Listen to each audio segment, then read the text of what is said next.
You have been told many lies of Middle-earth.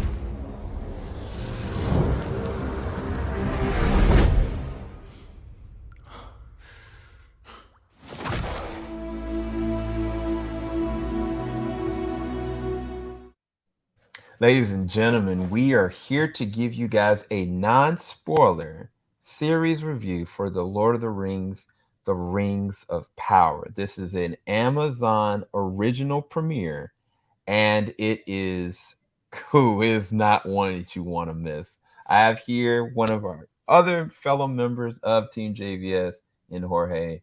What is going on, good sir? What is going on, everybody? We're here. We so this is the weird thing. We just got done doing a whole discussion about, the House of Dragon, and it's been really interesting and really engaging. And I mean, I don't know how you feel, but when I heard about this coming up, I was like, oh, I'm really intrigued to see what Amazon's going to do with it. We saw the trailers. I went to Comic-Con. I saw the first little pictures and the official trailer, and it was like really cool. But I don't know, what were your anticipations of going into this? So mine was a little so just like everyone, like I've watched the movies, but I was never a huge, like I'll be the first. I've never been a huge Lord of the Ring fans. I thought the movies were great. But in terms of like, knowing all like the lore behind it and all that, I was never one for that. Um, this just kind of caught my attention because it's almost, I think that's almost becoming the next big thing is like doing all these prequels to all these amazing shows that have come out. Right. So with this, it was just interesting because it's almost like I wonder what they're going to do. And I know like when I read a little bit about it, I knew their budget was huge, but Hmm. in my head, I was wondering, is it just huge because they're, like going to try to get like some top actor or something in it, or like what was the reasoning behind it? Now that I've seen it, I get it. Like that money went very well. Like they used it in a great way. So yeah, so for me, I just I'm coming in this one blind, which I'll be honest, makes it more fun for me Hmm. because I had zero expectations. I just knew it was going to be something grand and spectacular. And Yeah. I know we'll talk more about it, but grand is probably the best way I can explain it right now. Yeah, we're just gonna rip the band-aid off for you guys to understand the scope, Yeah. the intrigue, the action off of the first 10 minutes, not even 10, first 5 minutes Yeah. introducing us into this. Your eyes are going to be glued to the screen, and in moments you're going to feel excitement, you're going to feel joy and like laughter at times, and then you're going to feel like, whoa, this is exciting. Yeah. This picture right here, this is the level of crisp scope that is in the budget of this show, which I believe the budget is around 450 million, I believe. Oh yeah. And it is not just how good it looks from the atmosphere, the angles, the camera, the cinematography, Yeah. the close-upness of different moments, closing up to the person's face, when it could be just like a really quick pan shot. Um, I am blown away by Yes. what they did in these first two episodes of this. I am an official fan of Rings of Power. I'm gonna let Jorge give his thoughts because I don't have to say anything more, honestly, but I'm Yeah. gonna let him go. It was, I will say, the before even the intro starts, like before you get the intro kind of like showing you, kind of the new intro to this series, those first 10 minutes were phenomenal. And I think the scope and the scale of it, um it's just done so well. And I think something you mentioned, which is very true, like there's some scenes where they could have chosen to pan out or show something a little bit wider, and they end up going super duper close to certain actors. And I think choosing some of those things, there's one tunnel scene that happens that you literally like feel like watching it.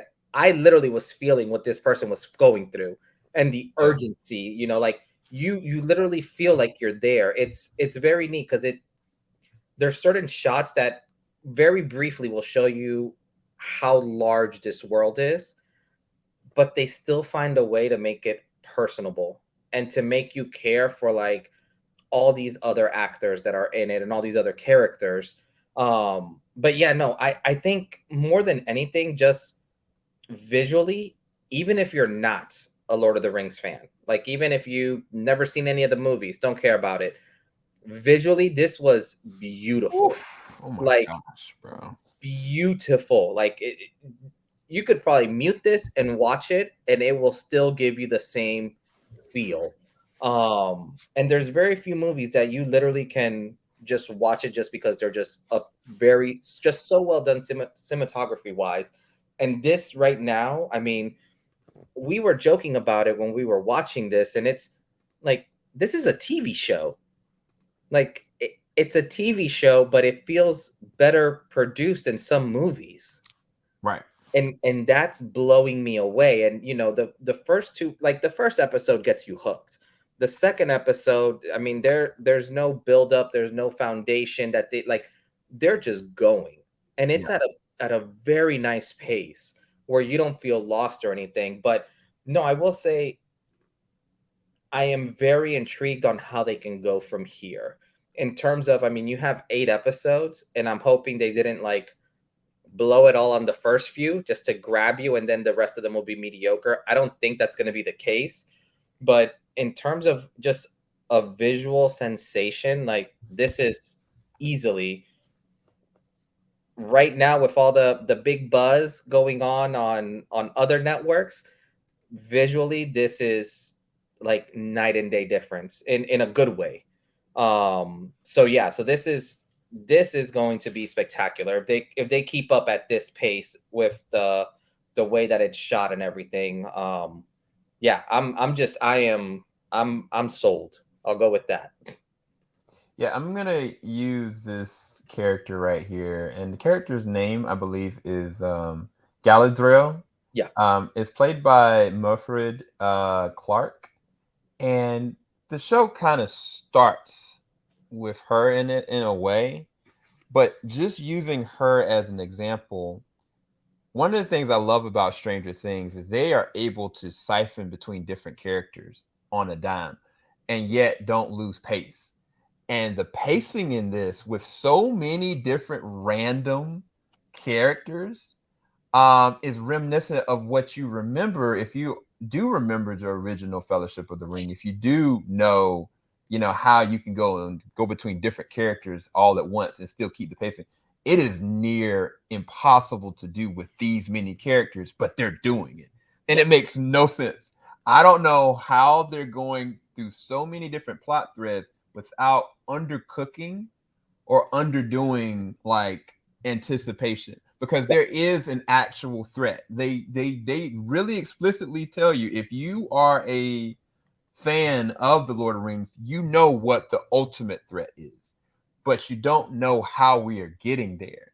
And I think that the way that they use certain exposition and certain things that are happening, certain wars and certain casualties that are happening, it entices you to care about the characters. So on top of pacing being done well, you got these random characters that you're starting to gravitate towards very quickly, which there are other shows that are not able to do that just yet. Like the story is there, the threads are there, the build up and the hype is there. But in 2 episodes, I am so intrigued for each and every individual character. And she's no exception because she's a boss. Like her fight scenes in this are amazing. Yes. The fight scenes and the choreography of fight scenes are excellent. Excellent. And I am thrown because there's a scene with her. That's when I realized I'm in love with the show. And that's why this show right now for me as a series is a 10 out of 10 right now.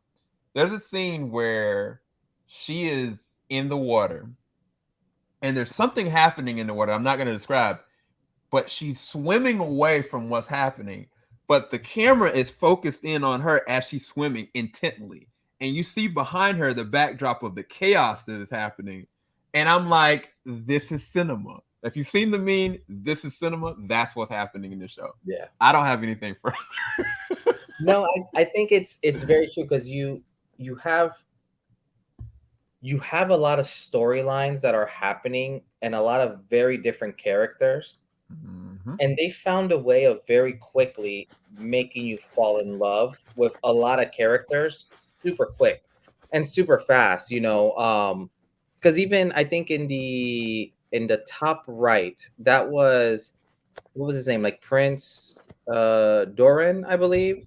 Yes. Like yes. his little character, and even, you know, like with the character right below him, you know, the character right below him had a very small part, but already like I'm very intrigued with that connection and how that Mhm. works out. You know, like you can literally go through every single character in here and you just kind of want to know more, like what's going on with him, like what are the next steps. There's in one point there's a random child that, you know, I think they only show him, I want to say total screen time is maybe 2-3 minutes, if that, and half of it it's, you know, no words or anything, but it's so intriguing because you know he's going to be a big part of the story moving forward. But the way that they've just kind of just sprinkled in a little bit of, you know, flavor where you're just like, what's going to happen here or what's going to happen there, it's very it's very neat. Just the way that how quickly they've made you care. I think that's Yeah. maybe it. Because with other shows, like there's like a little bit of a build up, and you're just like, you know, like I really don't know or I don't care. In this one, it was like instantly. And even with that water scene that you were talking about, yeah, like the way that they shot it, which I mean, it's nighttime in an ocean basically, which most things, it's just like a dark pool. You Right. do not feel like this is a pool. Like Right. you are terrified for this person.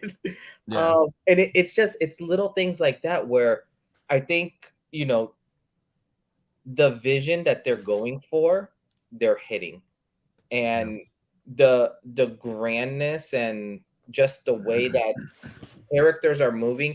I'm very excited to see how some of these characters are going to start intertwining like their stories, where I think that's Stranger what's Things. yeah, well, no, and it's true because I think it's very hard to have so many main characters and do it right without people just feeling lost or people just feeling like they're fillers. And no one in here feels like a filler, which is Not at all. awesome. And every part of the world that they're going to, you literally feel the grandness of it. Like even if it's inside of a mountain or if they're just walking, you know, through the hills, they don't just show you the hill. Like they'll show you the hill for a millisecond and then they kind of zoom out on a bird and you actually see, you know, Everything. yeah, like that's half the world right there. You know, it's just this has been a pleasant surprise. And I know I shouldn't be because when you have a budget like this, you kind of expect it. But I think the only thing that I can almost put it to scale would be like when I watch Dune and you kind of see some shots of like these massive ships and you know you can tell they're massive, but then they kind of zoom out more. But instead of ships here, imagine if it's like a couple people or like a boat and you zoom out and you're just like it's just forever large. But yeah, no, this is intriguing. Like I'm sold. Like I'm just Yeah. and it's hard Yeah. to do this non-spoiler because there's so many little things I want to talk about. Yeah. But I think the way that they're doing the action in this, plus with the actual story, like the slow moments, it's very nice. And even, you know, when oh god, when Prince Durin, when you first get introduced to him, and another one of the characters, you know, they're you don't even know that these guys like what their relationship is, and then you start seeing it, and you kind of start seeing the vast scope of it. Like all live till you know what, like 500 years, but when you look at you know a little like I forgot what type of character he is. I want to call him a dwarf, but I know that's not it. When you look at some characters who their life expectancy isn't that large, in any other show that they really never touch on that. And on this show, just using 3 lines, they touched on that, and they touched on the emotional part of it, which really like hits you when you know one character is talking about like things he's going through and another character is talking about things he's going through. You kind of like have to take a step back and just be like, oh man, like that's terrible. Like yeah, it's just it's phenomenal. Like the writing in this is top notch. Like everything is top notch right now. Like it's I can't find something to bash this. You can't find nothing to tear down. You can't even find a nitpick. All right, so this is the thing, you guys. So you guys know this is just our non-spoiler review of the series. We're gonna go through every single episode. Our very own Nat, she's gonna be spearheading and leading a group and band of Fellowship of the Ring of her own. We probably both will be there, and we're gonna be breaking down in its entirety spoiler discussions on every single episode, all 8 individually. So you guys, we're gonna unpack a lot more. Final thoughts, Jorge. What is your rating for the season so far? Oh, I mean, this is 10 out of 10. Like there's no no question. This is and you hear this a lot, but it doesn't really count. This is must see TV. Like if you have Amazon Prime, check it out. Like you won't be disappointed. And you know this is like if you just like beautiful scene, like just beautiful visuals, this will give it to you. Like this is phenomenal. Yeah, like 10 out of 10, no questions asked. Yeah, if I got the chance to watch this in a movie theater, the scope alone would win me over. And it would win you over. I'm just being very transparent with you guys. Like this is easily one of the most gorgeous shows I've ever seen. But it's also one of the well-paced. The acting is actually pretty good. I'm invested in the characters already off of 2 episodes only. And I'm just telling you guys don't want to miss this when it debuts on September the 2nd on Amazon Prime. I believe the first episode may be debuting on the 1st and then the second episode on the 2nd. But if I'm wrong, I apologize for that. But it's a 10, you guys. It's a 10. And we'll be back to go through all the bells and whistles of it.